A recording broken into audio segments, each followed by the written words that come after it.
बिस्मिल्लाहिर्रहमानिर्रहीम। अस्सलाम वालेकुम स्टूडेंट्स। आज हम जो हैं वो अपनी रिमेनिंग एक्सरसाइज करने जा रहे हैं इंग्लिश के फर्स्ट चैप्टर के, जिसका नाम द लास्ट सरमन ऑफ रसूल सल्लल्लाहु अलैहि वसल्लम था। तो आज हम जहाँ से स्टार्ट लेंगे वो हमारा जो है वो रेगुलर एंड इर्रेगुलर वर्ब्स का सेक्शन होगा, जो कि पार्ट ई बनता है। सबसे पहले आपको ये बताते हैं कि रेगुलर और इर्रेगुलर वर्ब्स कौन से होते हैं। First one, regular verb. Regular verb is the one that follows the pattern of taking ED for the simple past and past participle forms. यानी कि ऐसे वर्ड्स जिनके एंड पे जो है वो ईडी आएगा वो रेगुलर वर्ब्स होंगे, और वो वर्ड्स यानी एन इर्रेगुलर वर्ब, एक ऐसा वर्ब जो कि इर्रेगुलर हो, इज़ द वन कौन सा होगा वो, that does not take ED ending for the simple past and past participles. For example regular verb, जैसा कि हमने देखा कि उसमें ईडी से एंड होंगे वर्ड्स, इर्रेगुलर वर्ब्स में ईडी से एंड नहीं होंगे वर्ड्स। तो जो हमारी एग्जांपल बनेगी फॉर एग्जांपल के कौन से ऐसे वर्ड्स हैं जो रेगुलर वर्ब्स हैं, तो हम देखते हैं फर्स्ट वर्ड एंड, ख़त्म। एंड का जो बनता है सिंपल पास्ट वो बनता है एंडेड, और पास्ट पार्टिसिपल जो बनता है वो भी एंडेड है, यानी एंड, एंडेड। ये दो वर्ड्स रेगुलर वर्ब्स में आएगा। एंड का मतलब यानी ख़त्म या मुकम्मल, वो क्या बनेगा, एंड या एंडेड। इर्रेगुलर वर्ब्स कौन से होंगे, जो कि ईडी जिनके वर्ड्स के एंड पे नहीं आता। फॉर एग्जांपल कैच या ब्रिंग। कैच पकड़ना, इसका क्या बनेगा, कॉट, और सिंपल यानी पास्ट, और इसका जो पास्ट पार्टिसिपल है वो बनेगा कॉट। कैच, कॉट, यानी कि यहाँ पर जो फॉर्म्स चेंज हो रही हैं उसमें ईडी नहीं आ रहा, बट यहाँ जो रेगुलर वर्ब्स में फॉर्म चेंज हो रही है वहाँ पर ईडी एंड पर आ रहा है। ये देखिए, ये हो गए इर्रेगुलर और रेगुलर वर्ब्स। इसके हवाले से हमारी एक्सरसाइज में एक क्वेश्चन है, आइए उसको सॉल्व करते हैं। Question number E, identify regular and irregular verbs from the following. हमने क्या आइडेंटिफाई करना है, रेगुलर एंड इर्रेगुलर वर्ब्स, यानी ऐसे वर्ड्स जिनके एंड पर ईडी आ जाएगा, हमें फ़ौरन पता लग जाएगा कि वो जो है वो रेगुलर वर्ब्स हैं, और जिनके एंड पर ईडी नहीं आएगा हमें पता लग जाएगा, यानी नो ईडी नहीं आएगा तो हमें पता लग जाएगा कि वो इर्रेगुलर वर्ब्स है। ई पार्ट को सॉल्व करते हैं, हम आइडेंटिफाई करेंगे कि हमारे पास कौन से जो है वो रेगुलर एंड इर्रेगुलर वर्ब्स हैं।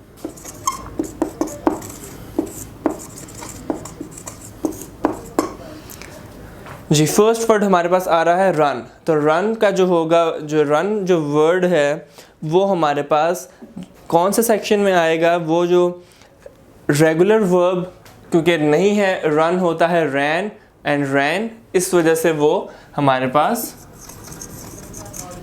इर्रेगुलर वर्ब में आएगा, बिकॉज उसके एंड पे ईडी नहीं आता। ये हमने एक टेबल बनाया है जिसमें के नीचे हम लिखेंगे रेगुलर और इर्रेगुलर वर्ब्स।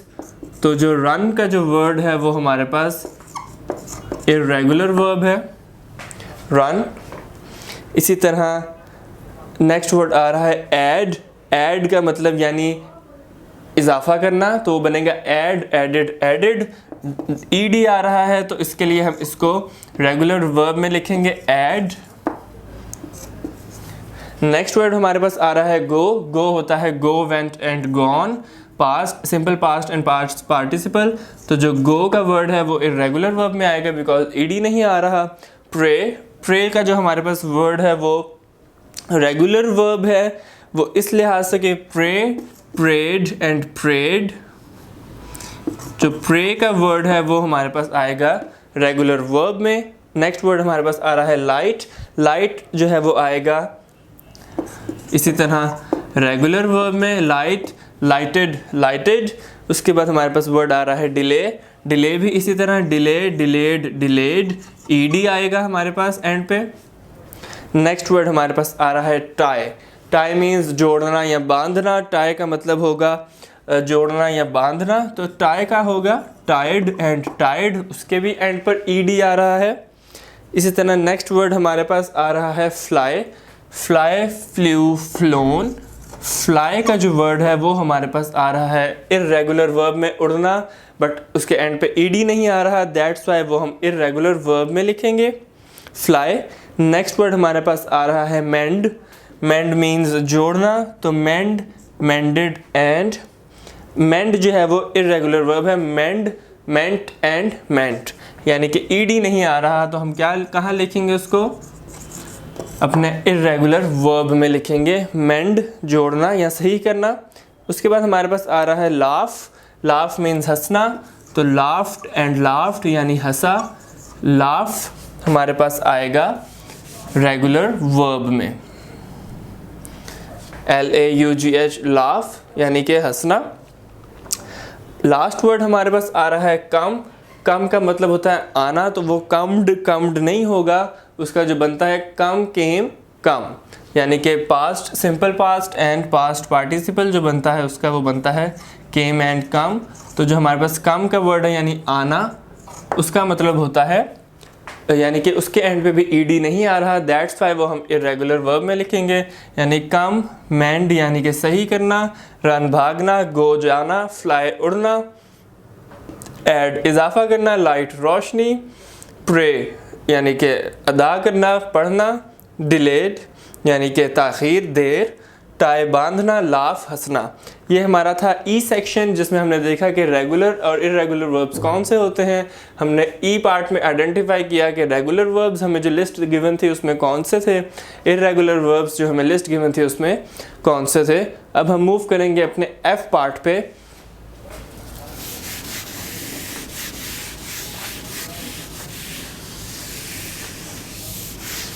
एफ पार्ट में हमें जो है वो ये आइडेंटिफाई करना है फिल इन द ब्लैंक्स में कि हम जो है वो प्रॉपर फॉर्म्स ऑफ वर्ब्स उसमें लगाएं। हम जो है वो प्रॉपर फॉर्म्स ऑफ वर्ब इसमें लगाएं। Fill in the blanks using the simple present tense of the verbs given in the brackets. तो जो ब्रैकेट्स में वर्ड्स गिवन है आपने उसके मुताबिक सिंपल प्रेजेंट टेंस लगाना है। सबसे पहले हम ये जानते हैं कि सिंपल प्रेजेंट टेंस है क्या। The simple present tense is used to express a habitual action. एक ऐसा एक्शन जो कि रोज़मर्रा होता है, यानी रोज़ाना होता है, एक हैबिट होती है उसको होने की। फॉर एग्जांपल वो पढ़ता है, वो पढ़ते हैं, वो खेलते हैं। This is a habitual action कि वो ये चीज़ रोज़ाना करते हैं, रेगुलर बेसिस पे करते हैं। तो हम आइए एफ अपने पार्ट को सॉल्व करते हैं सिंपल प्रेजेंट टेंस में कि हमने ये चीज़ जो है वो आइडेंटिफाई करनी है। जो ब्रैकेट्स में हमें वर्ड्स गिवन है हमने उसके मुताबिक अपने जो है वो सिंपल प्रेजेंट टेंस को लगाना है जो हमें ब्रैकेट में वर्ड्स गिवन है। फर्स्ट जो हमारे पास सेंटेंस आ रहा है वो है every man dash what to do. Every man dash what to do. Bracket में जो वर्ड हमारे पास आ रहा है वो है know. Know. Every man dash what to do. जो ब्रैकेट में हमारे पास फर्स्ट वर्ड आ रहा है वो है नो। तो जो हमारा आंसर बनेगा, बिकॉज हम इसको हैबिचुअल एक्शन होता है सिंपल प्रेजेंट टेंस, तो हम उसको बनाएंगे एस और ई एस लगाकर। क्या बनेगा? नोज। आंसर क्या बनेगा? Knows. Every man knows what to do. Second हमारे पास सेंटेंस आ रहा है each child dash a present. Bracket में है रिसीव।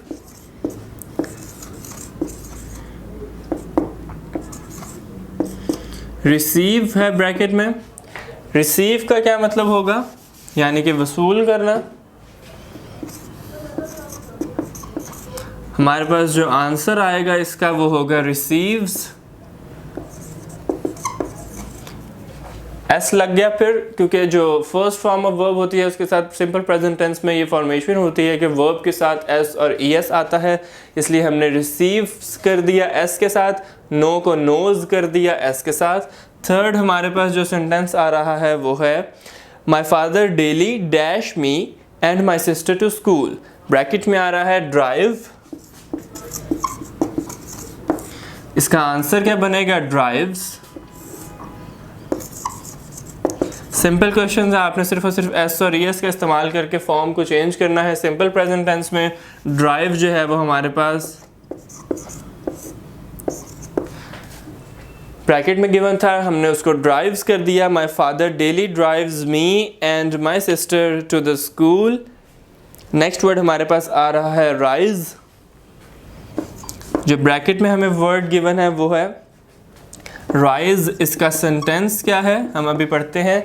इसका सेंटेंस है the sun rise in the east, the sun dash in the east. क्या लगा देंगे हम, फिर से एस लगा देंगे, राइज यानी राइजेस बन जाएगा वो। The sun rises in the east के सन जो है वो सूरज जो है वो मशरिक से तलू होता है। फिफ्थ हमारे पास आ रहा है none of the students dash a ticket. Fifth हमारे पास आ रहा है none of the students dash a ticket.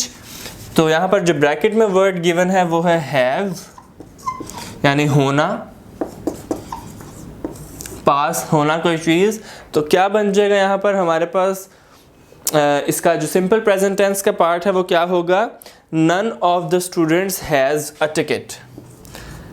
Because have जो है वो परफेक्ट में आता है कि काम हो चुका है। हम इसको किस चीज़ में ला रहे हैं, हम सिंपल प्रेजेंट टेंस में ला रहे हैं, जिसमें हमने ये देखा कि वो हैबिचुअल एक्शन होता है, रोज़मर्रा का एक काम होता है, एक अमल होता है जो रेगुलर बेसिस पे हो।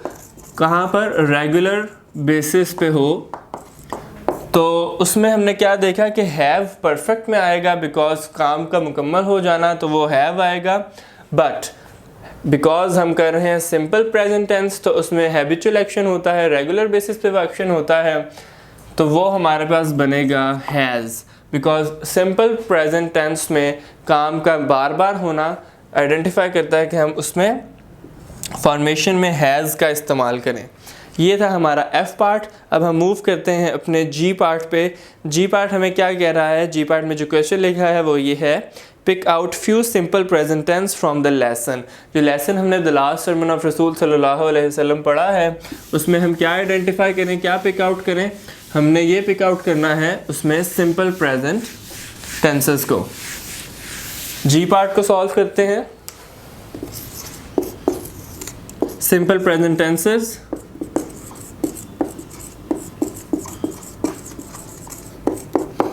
sentences in the lesson,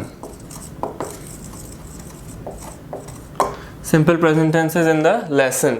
first simple present tense हमारे पास क्या आएगा, हम देखते हैं कि हम जो है वो पूरे लेसन को पढ़ने के बाद हमने कौन से पिक आउट किए हैं लफ्ज़, कौन से सेंटेंसेस हमने पिक आउट किए हैं। तो first one is Islam covers all aspects of human life.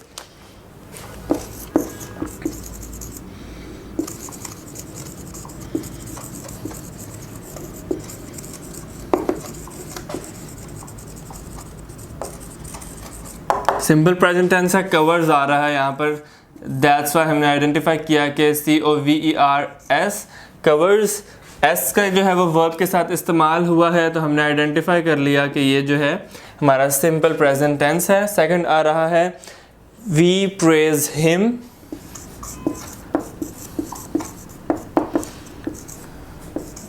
यानी ये चीज़ हम रेगुलर बेसिस पे करते हैं प्रेज, इसलिए ये हमारे पास simple past simple present tense है। नेक्स्ट हमारे पास आ रहा है we seek refuge with Allah, कि हम अल्लाह ताला से अपनी मग़फ़िरत पनाह मांगते हैं, अल्लाह ताला की पनाह में आते हैं। वी सीक रिफ्यूज माफ़ी,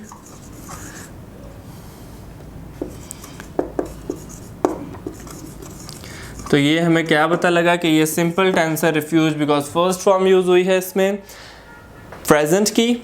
उसके बाद फोर्थ हमारे पास आ रहा है I bear witness that there is no god but Allah. Fourth हमारे पास आ रहा है I bear witness, I bear witness that there is no god but Allah, कि मैं गवाही देता हूँ कि अल्लाह के सिवा कोई और खुदा नहीं है। विटनेस गवाही देना, आई बियर विटनेस गवाही देना।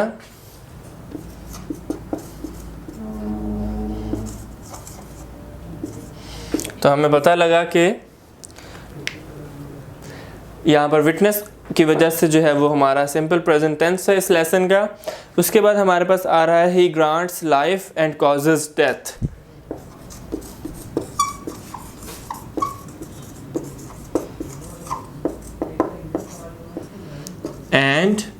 causes death. इसमें दो हमारे पास वर्ब्स आए जो कि causes एस का इस्तेमाल, grants एस का इस्तेमाल। तो ये हमें पता लगा कि सिंपल प्रेजेंट टेंस में जो है वो एस और ईएस आता है, तो एस और ईएस के आने से ये सिंपल प्रेजेंट टेंस हमें इस लेसन में मिला। सेकंड लास्ट आ रहा है Muslim constitute one brotherhood. Muslims constitute one brotherhood, वो जो है मुस्लिम्स कॉन्स्टिट्यूट यानी कि एक भाईचारे का जो नज़्म ज़ब्त है उसको कायम करते हैं। मुस्लिम constitutes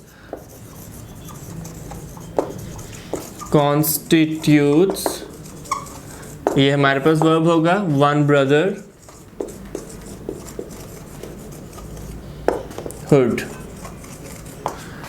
Muslims constitutes one brotherhood हमारे पास जो है इसका सेकंड लास्ट हमें इस चैप्टर में सेंटेंस मिला।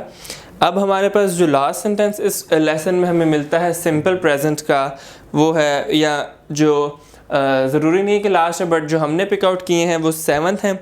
तो उसके लिए हमारे पास जो है सेवंथ है the first claim on blood I abolish is that of Ibn Rabia bin Harith. ये फ्यू हमने जो है वो सिंपल प्रेजेंट टेंस जो है वो सेलेक्ट किए, तो आप ये इनको नोट डाउन कर लीजिए। First one Islam covers all aspects of human life, the second one is we praise him, third one we seek refuge की वजह से I bear witness that there is no god but Allah, he grants life and causes death, Muslims constitutes one brotherhood. ये था हमारा C part, जो हम जी part जो कि कंप्लीट हुआ, जिसमें हमने आइडेंटिफाई करने थे simple present tenses in the lesson. अब हम मूव ऑन कर रहे हैं अपने एच पार्ट पे। एच पार्ट में हमें जो है वो ये कहा गया है कि आपको कुछ सेंटेंसेस गिवन है, आपने उसमें पंक्चुएशंस जो है वो लगानी है। पंक्चुएशंस क्या होते हैं? कुछ ऐसे पॉइंट्स होते हैं, कुछ ऐसी अलामात होती हैं जो कि सेंटेंस को पढ़ने के लिए फ़ायदा देती हैं। For example comma, for example full stop, for example inverted commas. तो ये हम देखते हैं कि सबसे पहले पंक्चुएशंस जो है वो क्या है। Punctuation means the right use of putting in points और stops in writing. For example एक सेंटेंस है, फॉर एग्ज़ाम्पल कुछ चीज़ें यूज़ होती हैं जैसे full stop. Full stop means this. इसके अलावा यूज़ होता है comma, like this, semicolon,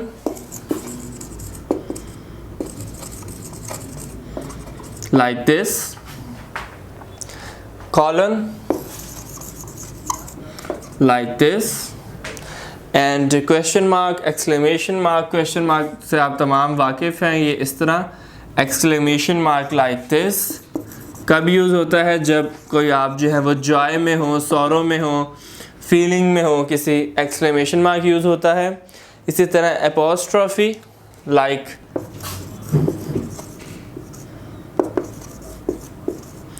this, यानी कि वर्ड के ऊपर एपोस्ट्रॉफी एस लगता है। फॉर एग्ज़ाम्पल देयर्स होगा या फिर आदिल्स होगा तो एपोस्ट्रॉफी एस यानी कि नाम के साथ आता है, ये कि किसी की मलकियत को ज़ाहिर करने के लिए आदिल्स। तो ये कुछ हमारे पास वर्ड्स हैं, हम उनको जानते हैं कि उनमें हम जो है वो कैसे उनको पंक्चुएट करेंगे उन सेंटेंसेस को। हम अपने एच पार्ट में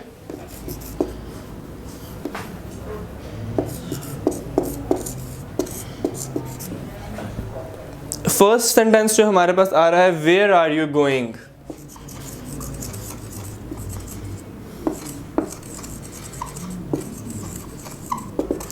आप कहाँ जा रहे हैं? वेयर आर यू गोइंग, ये बात पूछी जा रही है। तो कोई जब सवाल होता है तो उसके एंड पर क्वेश्चन मार्क आता है, वेयर आर यू गोइंग। तो यहाँ पर कोई ऐसी और चीज़ नहीं है कि लाइन ब्रेक हो रही है तो हम कॉमा लगाएंगे, या लाइन ख़त्म हो रही है, एक स्टेटमेंट दी जा रही है तो हम फुल स्टॉप लगाएंगे। यहाँ पर बात पूछी जा रही है कि आप कहाँ जा रहे हो, तो पूछने के लिए, सवाल के लिए क्वेश्चन मार्क आता है। सेकंड हमारे पास आ रहा है hurrah, we have won the match. यहाँ पर जो है वो खुशी का इजहार किया जा रहा है हुर्रा। किससे? हुर्रा से, कि जब आप मैच जीते हैं तो जो आपके जज्बात होते हैं उससे जो आवाज़ निकलती है वो हुर्रा। इसके आगे एक्सक्लेमेशन मार्क, के हमने पढ़ा था कि एक्सक्लेमेशन मार्क कहाँ आता है? जब आप कोई फीलिंग्स एक्सप्रेस करें। तो hurrah, we have won the match, we have won the match से लेकर जो एंड का हमारा सेंटेंस है, मैच का जो वर्ड है, वहाँ तक हमने लगाना है full stop. We have won the match, full stop. क्या आ जाएगा? Full stop. कि यहाँ पर सेंटेंस मुकम्मल हो गया है। Hurrah, we have won the match, कि हम जो है वो मैच जीत चुके हैं। तो फुल स्टॉप सेंटेंस स्टेटमेंट जो है वो कंप्लीट हो गई है यहाँ पर। नेक्स्ट डे हमारे पास आ रहा है इट्स अ ग्रेट ट्रेजेडी। सानिहा, इट्स अ ग्रेट ट्रेजेडी। अब ये एक स्टेटमेंट है, किसी को कोई बात पे बताई जा रही है, तो क्या बनेगा यहाँ पर? इट्स जो है, इट्स के लिए एपोस्ट्रॉफी एस, अ ग्रेट ट्रेजेडी। ट्रेजेडी जो है वो ये बात की जा रही है कि एक सानहा हुआ है, एक स्टेटमेंट, एक जो है वो एक्सक्लेमेशन मार्क की सूरत में एक बात की गई है, जो किसी को अगले को अपना पैगाम पहुंचाया गया है। क्या बयान किया गया है? इट्स अ ग्रेट ट्रेजेडी की एक बहुत ही बड़ा सानहा है। Lahore is the capital of Punjab. Lahore is the capital of Punjab. यहाँ पर हम क्या यूज़ करेंगे? हम एंड पर फुल स्टॉप यूज़ करेंगे, बिकॉज एक बात बताई जा रही है कि लाहौर जो है वो पंजाब का कैपिटल है, सूबा पंजाब का, पंजाब प्रोविंस का कैपिटल है। तो वो हमें कैसे पता लगेगा कि हमने इसके आगे फुल स्टॉप लगाना है? बिकॉज यहाँ पर एक बात बयान की गई है, क्या कि लाहौर एक कैपिटल है पंजाब का। फुल स्टॉप से हम इसको एंड करेंगे सेंटेंस को। इसके बाद फिफ्थ हमारे पास सेंटेंस आ रहा है व्हाट अ ब्यूटीफुल सीन। इसमें भी हम जो है वो अपने एक्सप्रेशंस को जाहिर कर रहे हैं, एक जो है किसी चीज़ की तारीफ़ कर रहे हैं। तो हम क्या लगाएंगे? What a beautiful scene. ये हम पूछ नहीं रहे, बिकॉज यहाँ पर जो है वो सवाल नहीं हो रहा। सीन के हवाले से ये बात जो है वो पहुँचाई जा रही है कि मौसम कितना खुशगवार है या मंजर कितना दिलकश है।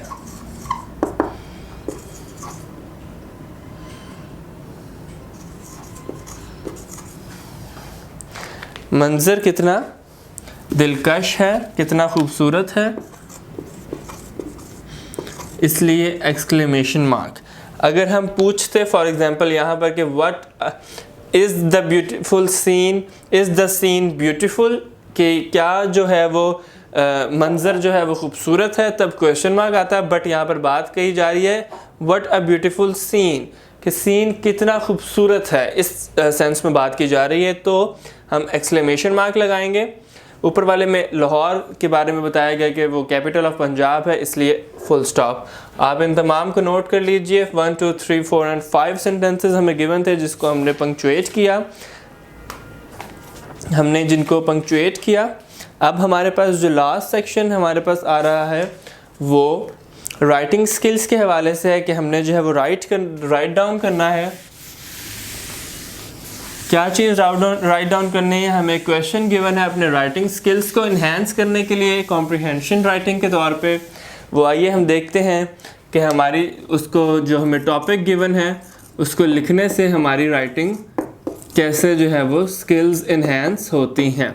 एक तो स्पीड बढ़ेगी, वोकैबुलरी इंक्रीज़ होगी, हमें वर्ड्स का पता चलेगा कौन से हैं कौन से नहीं। बट द रीज़न इज़ कि हम जो है वो उसको अच्छे से लिख सकें। राइटिंग स्किल्स में जो ए पार्ट का हमारा क्वेश्चन है वो है write down in simple sentences what you do every day.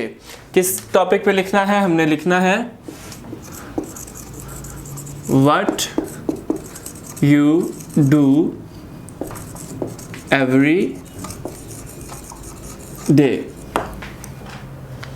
कि आप जो है वो रोज़ाना क्या करते हैं, एवरी डे आप क्या करते हैं। किस में लिखना है? हमने इसको सिंपल सेंटेंस में लिखना है, यानी सिंपल प्रेजेंट टेंस में हमने इसको लिखना है।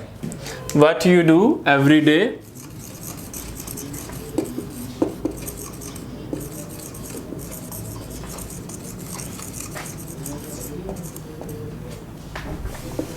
क्या आप रोज़ाना क्या करते हैं। किस में हमने लिखना है इसको? सिंपल प्रेजेंट टेंस में।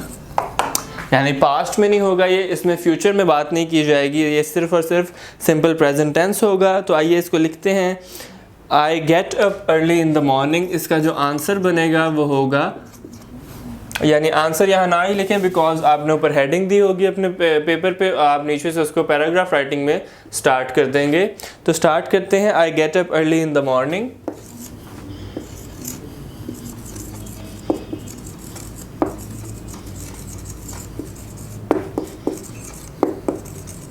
मैं सुबह जल्दी उठता हूँ, सुबह सवेरे जल्दी उठता हूँ, I get up early in the morning.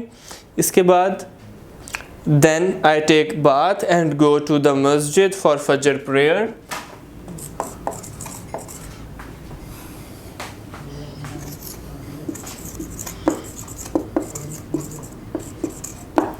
Then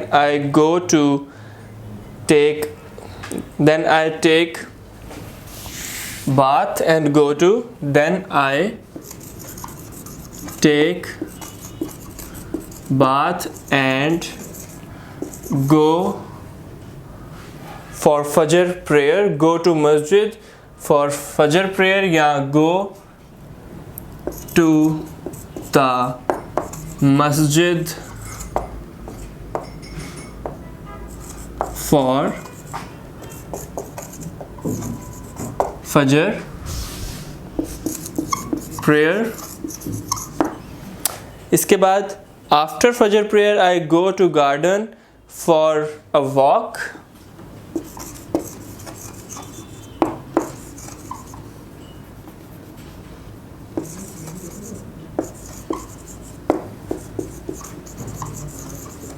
I go to the garden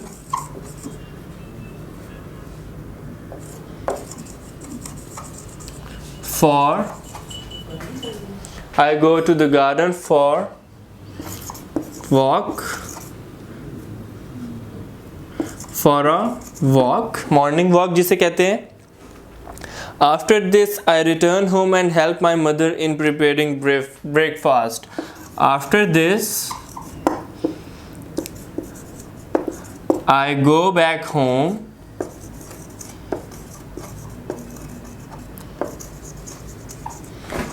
and help. After this I go back home and help my mother, यानी कि मैं अपनी वालदा की जो है वो मदद करता हूँ। help my mother for preparing breakfast, यानी नाश्ता बनाने में अपनी वालदा की मदद करता हूँ। आप जो है वो इसमें एडिशन भी कर सकते हैं, आप इसमें से चीज़ें स्किप भी कर सकते हैं, आप अपनी क्रिएटिविटी के मुताबिक भी लिख सकते हैं कि आप क्या करते हैं, अपने शेड्यूल के मुताबिक भी आप लिख सकते हैं इस पैराग्राफ में, सिंपल प्रेजेंट टेंस को मद्देनज़र रखते हुए कि आप क्या जो है वो अपने रोज़मर्रा की ज़िंदगी में what you do every day, आप रोज़ाना क्या करते हैं। नेक्स्ट हमारे पास आ रही है line, after taking breakfast I go to my school, यानी आफ्टर टेकिंग ब्रेकफास्ट